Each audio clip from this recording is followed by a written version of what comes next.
I'll never call off.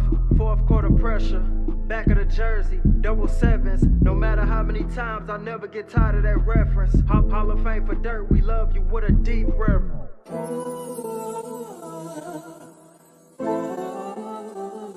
Hi, this is Luka Doncic. Hi, I'm Kyrie Irving. And you're listening to the Mavs Step Back Podcast. They waiting on my fall off. I'll never call off. Fourth quarter pressure. Back of the jersey. Double sevens. No matter how many times, I'll never get tired of that reference. Hall of Fame for dirt. We love you with a deep reverence. Backcourt nasty. I wonder who gon' check him. Cuban did his thing when he went and got number 11. I still got his picture on my wall at 707. Feel synonymous with Kyrie, how we both train with aggression. Competition obsolete. Trying to breathe life into my dreams. I'm so tired of sleep. Still got some work from last season that was incomplete. So hungry for redemption. Thank my boys, just might overeat. Like Luka with his 3 of them hit, my mic is prone to overheat. I pride myself the most. I'm 22 and my folks proud of me. I took the heart away since I was 10. Was no surprise to me. A step back, Mavs blowing up was no surprise to me. And I'm speaking honestly.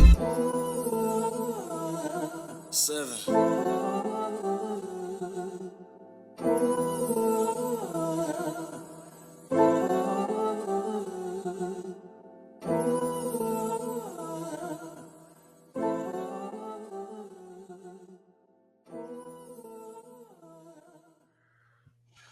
How's it going, everybody? Welcome in to another episode of the Mavs Step Back Podcast. I'm your host, Dalton Trigg. I am joined, as always, by my co-host, Drew Johnson. You can find both of us on X, formerly known as Twitter, at Dalton_Trigg. You can find DJ at Coach Drew 33. The intro song played. Everybody knows what that means. It was a massive win for the Mavs, this time in Game 2. The Mavs were 0-5 with Jason Kidd as head coach in Game 1s. So for whatever reason, this team, DJ, just does not like playing in Game 1s. They use it as a fill-out game. Then they come back in Game 2, and they have a much, much better effort. You know, after you get your butt kicked by, 22 points, I believe it was in Game 1, the Mavs came back. The energy level was much better than it was in Game 1. The rebounding, like you talked about multiple times, you had to be better on the boards, and they were. They out-rebounded. First off, the final score in Game 2 was 119 to 110. So 119 points, much better than 95 in Game 1. And Kyrie Irving didn't have a good scoring night, so that's great. And to your point, the Mavs had to be tougher. They had to win the rebound battle, and they did, 44 to 41. They had 12 offensive rebounds to OKC's 8. And then turnovers. They only had 6 turnovers in this game versus 15 in the first game. So all the stuff we talked about, and even, we talked about Luka needing to, find a way to score if his threes aren't falling. Well, guess what? His threes magically started falling again. Yep. The second the game started, I was like, well, that made me eat my words. I guess we're back. We have a lot of eating of words to do in this one, not just with Luka and his 3. The last pod I said that every Luka 3 right now was basically a turn, and I wasn't wrong. It had been up until this point, but to Luka's credit, despite the knee sprain, he fell on the floor face first, and I thought he might have chipped his tooth in the first half. He did. He straight up ate hardwood. He bit the hardwood hard, and that was bothering him the rest of the game. Then he got tangled up with Cason Wallace in the early in the fourth quarter. Looked like he might have tweaked his ankle a little bit. His knee was bleeding through his leg sleeve. Like, it was just like gladiator stuff from Luka. Warrior. My man's a warrior. Yeah, and after he tweaked his ankle on Cason Wallace, literally the next play down, he comes down and drills a huge 3. So exactly, yeah. I heard that bad. Yeah, Hubie Brown and the ESPN broadcast were talking about how he looked like he had re-injured himself in another way or something like that, and then he comes back and hits that 3, and they're like, oh, well, I guess he's okay. But Luka finishes with 29 points, 11 of 21 shooting overall, 5 of 8 from 3. Arguably his best game of the playoffs so far. Yep. as far as efficiency goes, well, no, I think maybe it was game 5 where he was like 14 of 26 or something like that. But anyway, great game from He Luka. still didn't shoot that well from 3 in game 5, I don't think, though. This is his I think that's game. right. This game was his best performance from 3, and it's not even close. Yeah. Like Evenly, he went yeah. 5 for 8. I mean, this was the first game that he's tipped the 50% mark from 3. I can tell you that right now. So, which was incredible.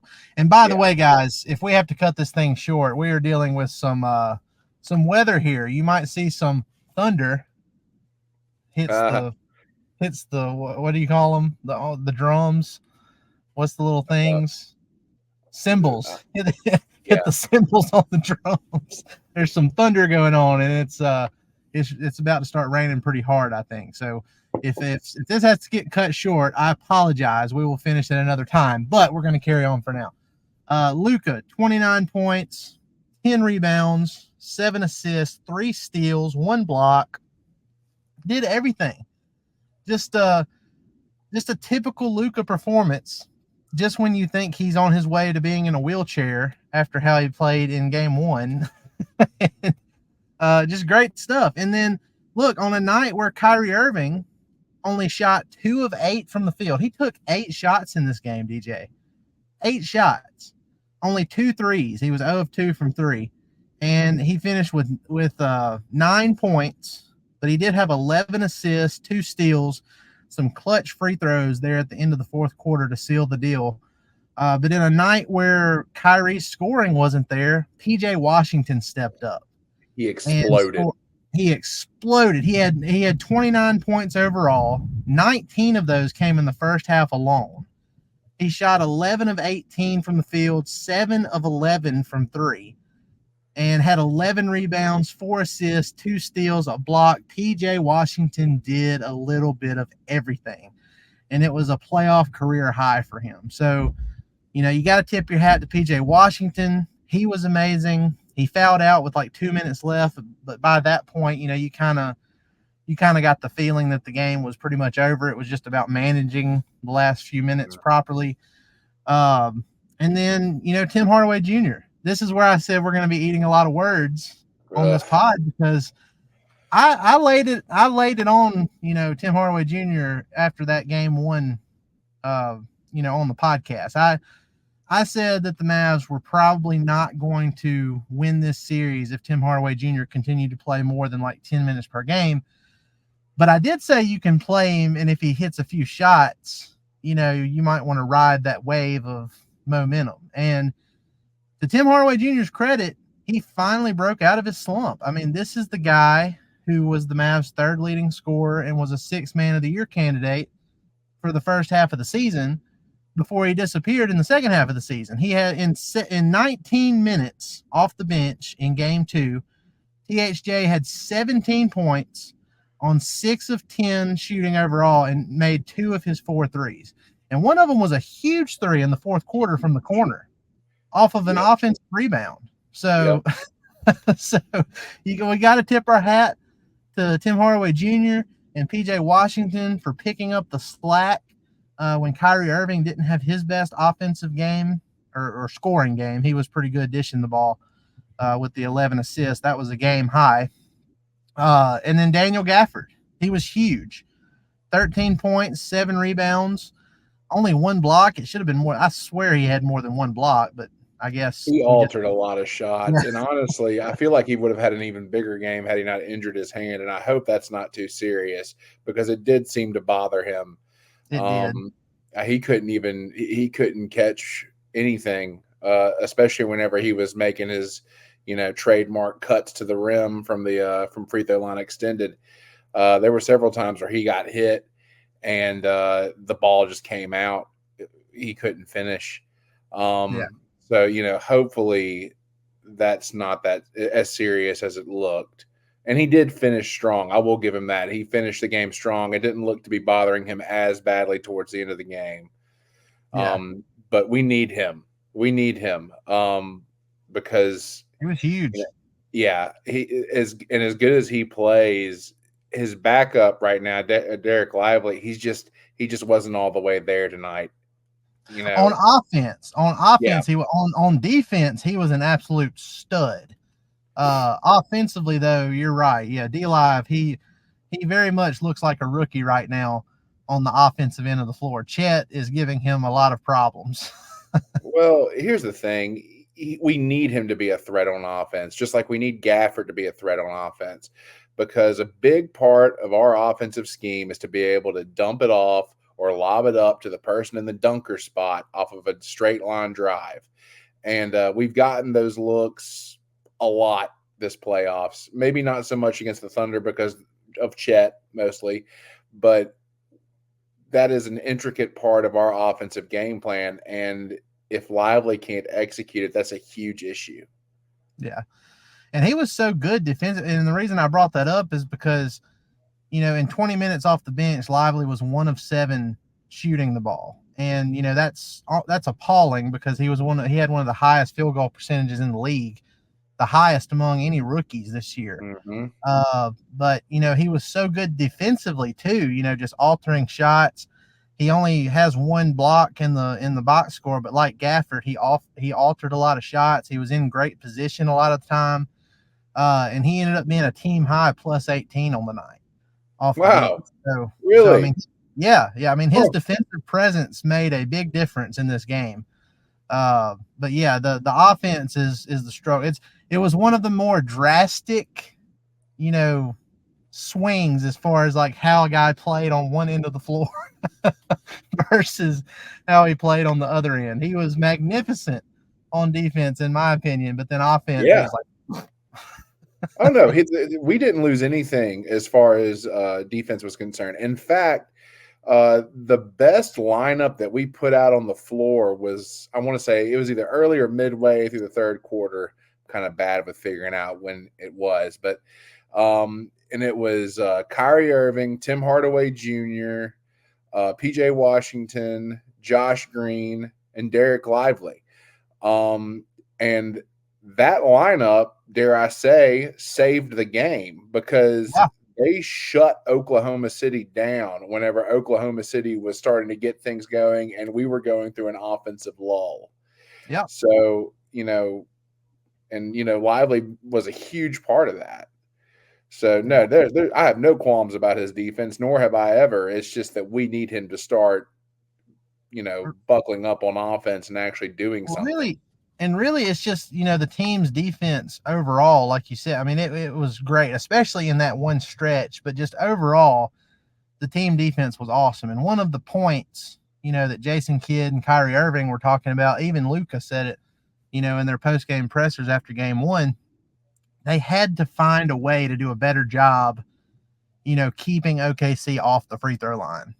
Mm-hmm. And some of that stuff is out of your control because you never know on a game-to-game basis, what's going to be called and what's not. But for the most part, they did a great job because, the Mavs themselves were 17 of 24 from the free throw line. They held OKC to 17 free throw attempts on the night.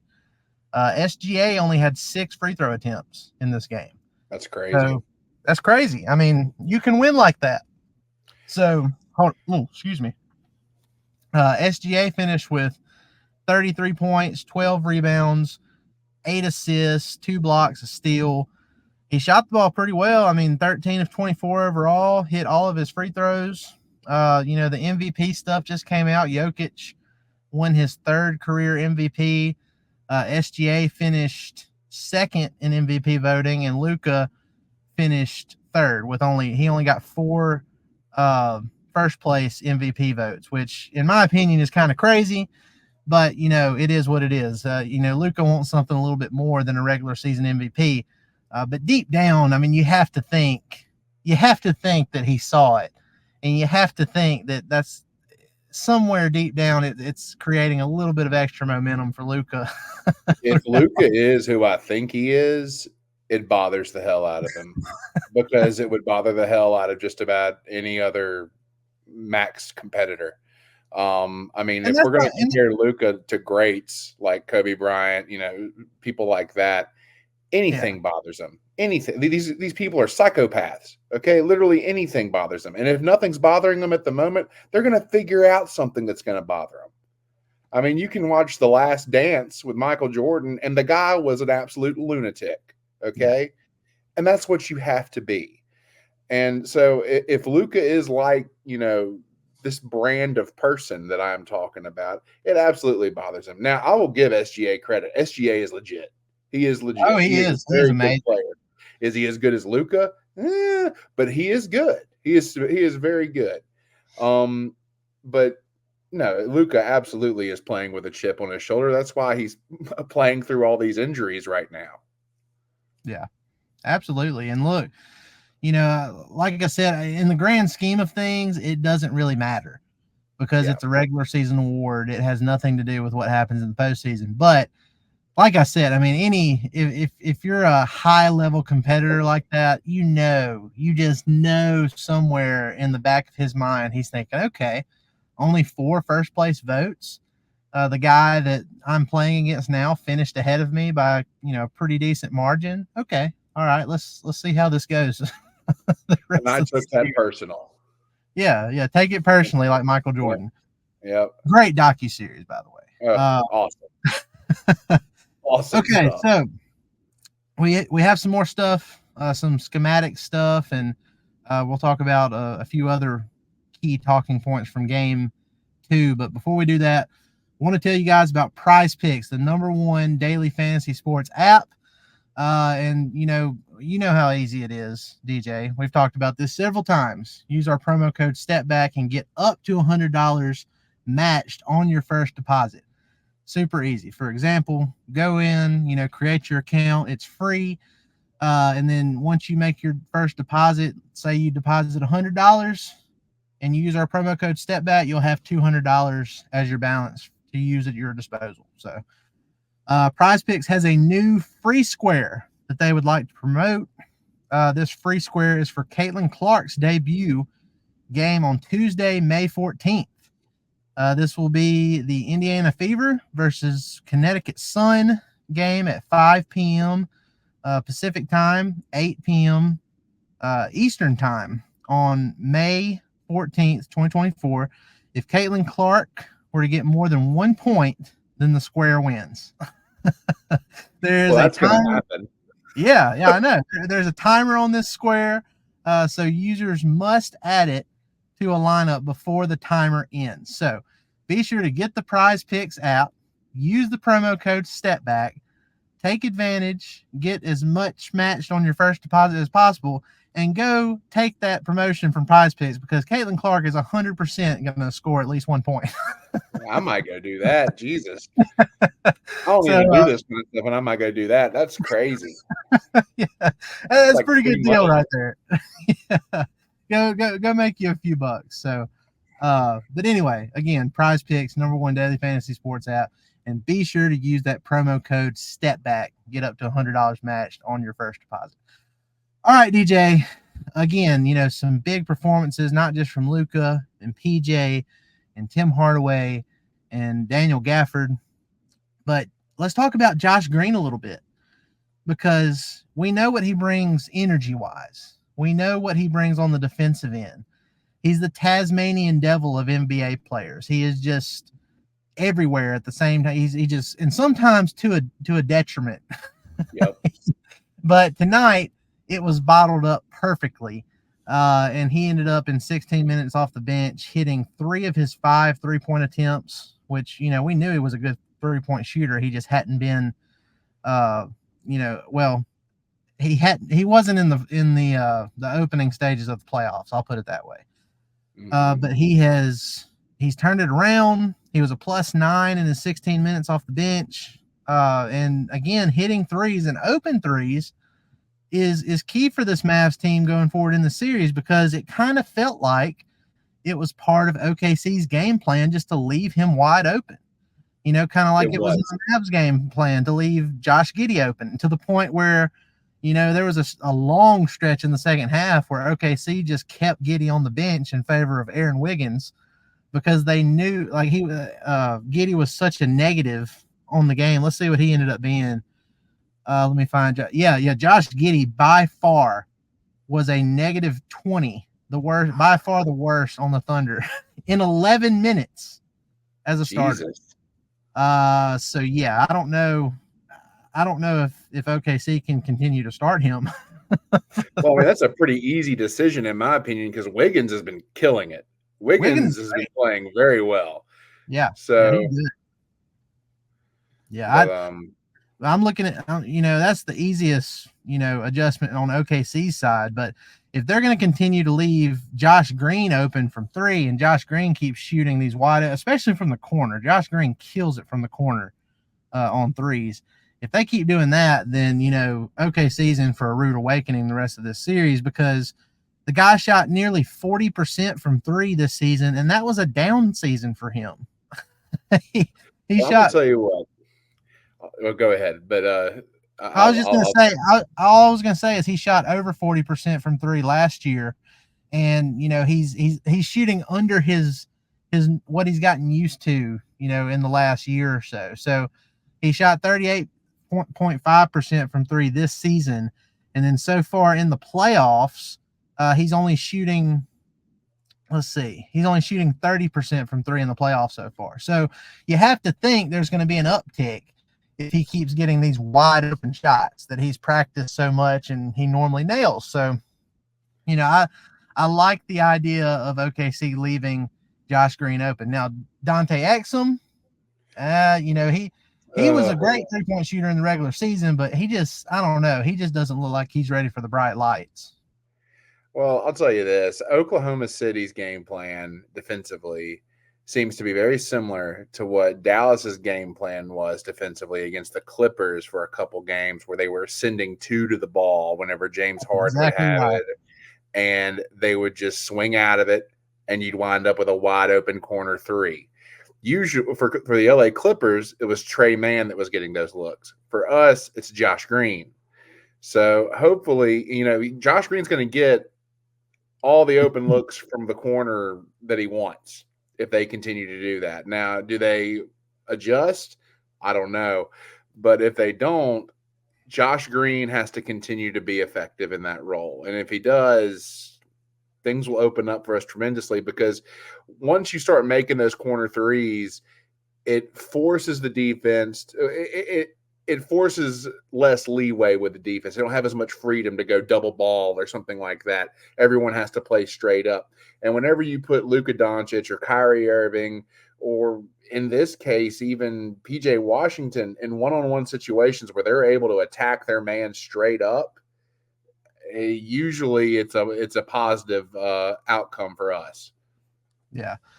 I mean, look, it's really – this could be a win-win situation for the Mavs as we go into game 3 and beyond here, because like you said, either you don't adjust and Josh Green is fully capable of continuing to kill them from the corners, especially, or they do adjust and not leave him open, and it creates an opportunity for somebody else. It's going to really anybody, it's adjusting and covering Josh Green and not giving him that shot is almost guaranteeing somebody else is going to score. It just matters who's in position next to him. But it's always good to see, and we talked about this in the Clippers series too. It's always amazing, great, whatever superlatives you want to use. It's always great to steal home court in the first 2 games. Mm-hmm. You go in, you get a game on the road. The other team wasn't able to protect home court. Now you go back to Dallas and you have game 3 and game 4. The crowd is going to be nuts. The only worry with game 3 for me is that it's kind of a quick turnaround time. You had a little bit later start tonight, and then the Saturday game is going to start at 2:30. So it's one of those We afternoons. have sucked in 2:30 games. We have been so terrible. But I'm hoping after 2 duds in afternoon games so far, these playoffs, that the Mavs have learned their lesson and will swap up their routine going into this game 3.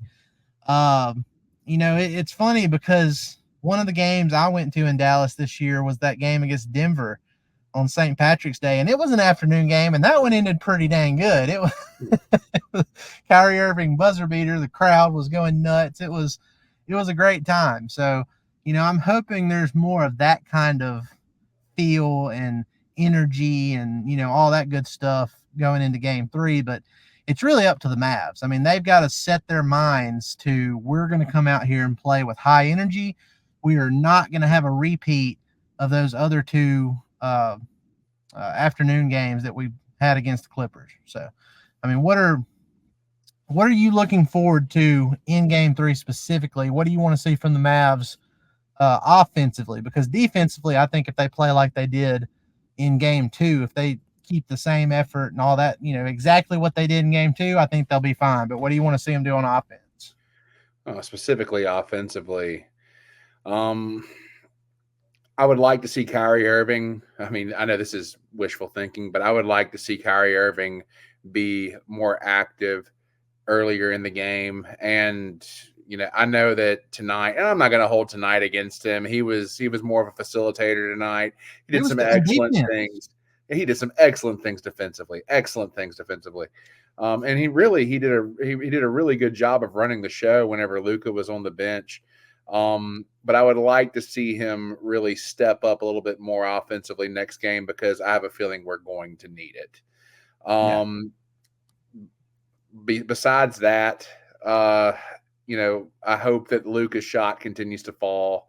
He's finally seemed to have gotten it going. I hope that wasn't just, a one-time fluke. I hope that it's back to stay. But if it isn't, he needs to identify that quickly and not settle. Yeah. But, tonight it was all feel good because he was making everything. So I do have some things defensively that I think could be a little bit better, though. As good as we were defensively tonight, there were some things that stood out. I like the fact that we made it a point to run them off the 3-point line, but I don't want to run someone off the 3-point line to the detriment of us being able to stay in front of them. And there were several instances where we would get blown by and someone would have to help off, mostly being PJ Washington. And several of his foul calls came from helping off on drives. And we have to do a better job of keeping people in front of us. And most of all, this is my biggest pet peeve of the night. This pissed me off. We have to do a better job in transition defense.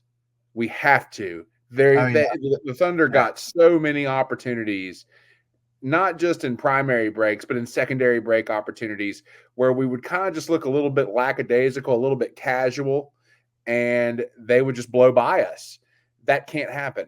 We have to be solid every defensive possession throughout the whole defensive possession, beginning to end. There can't be we can't pick and choose times to really get into it. We have to be fully engaged the entire time. Because this is an Oklahoma City team that will make you pay. And we were kind of fortunate tonight also that they didn't shoot the ball very well. Granted, we did run them off the 3-point line. But we have to do a better job in transition. And lastly, we did a much better job on the glass tonight overall. The stats say that. There were still some instances where we would give them 2, 3, 4 offensive rebounds at a time within one possession. I would like to see us do away with that if possible. Granted, what I'm describing is the perfect game, and that's not going to happen, but those are the adjustments that I would make, or I would try to emphasize if I was Coach Kidd. Yeah. Well, and it's funny too, because Luka, as far as he took care of the ball pretty well tonight. He only had one turnover, but that one turnover he did have was probably one of the more frustrating ones of the entire game, where he tried to force the split. I think it was Cason Wallace, and it might have been Lou Dort. I don't know if Lou Dort was in the game at that point or not, but it was Cason Wallace and another OKC Thunder player, and there was no space, and Luka just tried to bulldog his way through. To his credit, he has split it like that before, and he's usually able to just big body it. He's usually able to just squeeze himself through those two, or through the two defenders. It's just that somebody got a hand on the ball at that point. Well, I was about to say, the problem when there's not a crease and you have to just force your way through is that there's more chance for the ball to get hit. And it just, it came loose and ended up, OKC getting a fast break opportunity. But, it is what it is. I mean, like you said, what we're wanting is the perfect game, and that just doesn't happen in basketball. Yeah. But overall, I mean, it was a great effort from the Mavs. This is something you want to see from a team that considers themselves a title contender. They showed a lot of grit. I love that PJ Washington is showing up and doing what he's doing. This is what the Mavs brought him in for. This is what the Mavs sacrificed a future first round pick for, is a guy who can come in and hit open shots and rebound the ball. He was the Mavs leading rebounder tonight with 11. So, I mean, just great stuff from PJ Washington. Luka showing incredible toughness as always. And by the way, with PJ Washington, he had 7 3-pointers. So he became one of just 6 Mavericks to notch 7 or more 3-pointers in a playoff game in Mavs history. So, PJ Washington doing big things, going from the basement in Charlotte to the high rising glory in Dallas so far. So shout out to him. But look, great game overall. I think we'll have a better offensive game scoring wise from Kyrie Irving in game 3, because he probably won't admit this, but I feel like some of the OKC fans sitting on the floor kind of got into his head a little bit. In game 1 and in game 2, there were separate instances where different fans started talking trash to Luka and Kyrie. I don't think Luka cares as much. I actually think that motivates him. But, with Kyrie, I do think that might get into his head a little bit. So Kyrie playing at home is going to be huge in my opinion. And I hope the Mavs come out and learn from their previous afternoon game mistakes and, take a lead in this series going into game 4, which would be on Monday night. So any closing thoughts before we get out here, DJ? Tonight was a pretty huge statement because, number one, you handed the Oklahoma City Thunder their first loss of the postseason. You handed it to them on their home floor, and you did so playing pretty well on both sides of the floor. Was it perfect? No, but nothing's ever going to be perfect. There are still some things to look at, some things to evaluate that we went over previously. I think that if they take a good long look at those, make some adjustments, we'll walk away with another win in game 3. But that same attention to detail on both sides of the floor has to carry over. We can't have a letdown. Yeah. Well, look, it's been fun so far. The Mavs did what we hoped they would do, still won on the road. And now they have a chance to take a hold of this series at home. This is all you can ask for. And the Mavs, when you have a guy like Luka and Kyrie and the playoff experience, championship experience in Kyrie's case, on your side, you have a legitimate chance to win. And the Mavs have proven that multiple times during this playoff run so far. So, guys, look, we appreciate it. Y'all be sure to go like, rate, and subscribe on all your favorite podcast platforms. Hit the subscribe button on YouTube. Go to Apple Podcasts. Subscribe there and leave us a review if you want a chance to win 2 tickets. We are giving away. Mavs Step Back is giving away 2 tickets to Game 3 on Saturday at 2:30. So, tied series between the Mavs and the Thunder. If you want a chance to win those 2 tickets, leave us a review on Apple Podcasts. And if you've already done that in the past, you're already entered for that chance. Your name will be thrown into the drawing. So if you've already done it, we appreciate it. If you haven't done it, go do it, and you'll have a chance to win those tickets. But guys, we appreciate it. Y'all have a great rest of your Thursday night and have a great weekend. We will see y'all Saturday night after hopefully what it will be a Mavs win in Game 3. Mavs Cat says goodbye as well. Go Mavs.